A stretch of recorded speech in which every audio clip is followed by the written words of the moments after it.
شک اللہ ہی آسمانوں اور زمین کی پوشیدہ باتوں کا جاننے والا ہے، وہ تو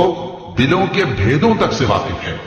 وہی تو ہے جس نے تم کو زمین میں پہلے لوگوں کا جانشین بنایا، اب جس نے کفر کیا اس کے کفر کا ضرر اسی کو ہے، اور کافروں کے لیے ان کے کفر سے پروردگار کے ہاں ناخوشی ہی بڑھتی ہے،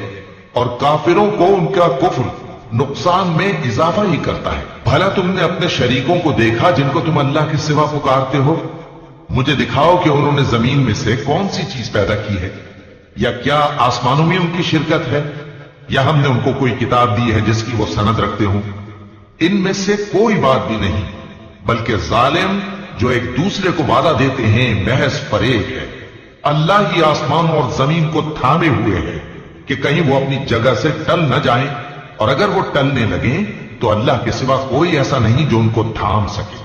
بے شک وہ بردبار ہے، بخشنے والا ہے۔ اور یہ اللہ کی بڑی بڑی قسمیں کھاتے ہیں کہ اگر ان کے پاس کوئی خبردار کرنے والا آئے تو یہ ہر ایک امت سے بڑھ کر ہدایت پر ہوں، مگر جب ان کے پاس خبردار کرنے والا آیا تو اس سے ان کو نفرت ہی بڑھی، یعنی انہوں نے ملک میں غرور کرنا اور بری چال چلنا اختیار کیا، اور بری چال کا وبال اس کے چلنے والے ہی پر پڑتا ہے۔ یہ تو پہلے لوگوں کی روش کے سوا اور کسی چیز کے منتظر نہیں، سو تم اللہ کی عادت میں ہرگز تبدیلی نہ پاؤ گے اور نہ اللہ کے طریقے میں کوئی تغیر دیکھو گے۔ کیا انہوں نے زمین میں سیر نہیں کی تاکہ دیکھتے کہ جو لوگ ان سے پہلے تھے ان کا انجام کیا ہوا، حالانکہ وہ ان سے قوت میں بہت زیادہ تھے، اور اللہ ایسا نہیں کہ آسمانوں اور زمین میں کوئی چیز اس کو عاجز کر سکے۔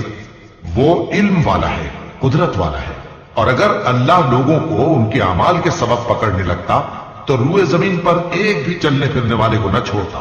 لیکن وہ ان کو ایک وقت مقرر تک مہلت دیے جاتا ہے، سو جب ان کا وقت آ جائے گا تو ان کے اعمال کا بدلہ دے گا، کیونکہ اللہ اپنے بندوں کو دیکھ رہا ہے۔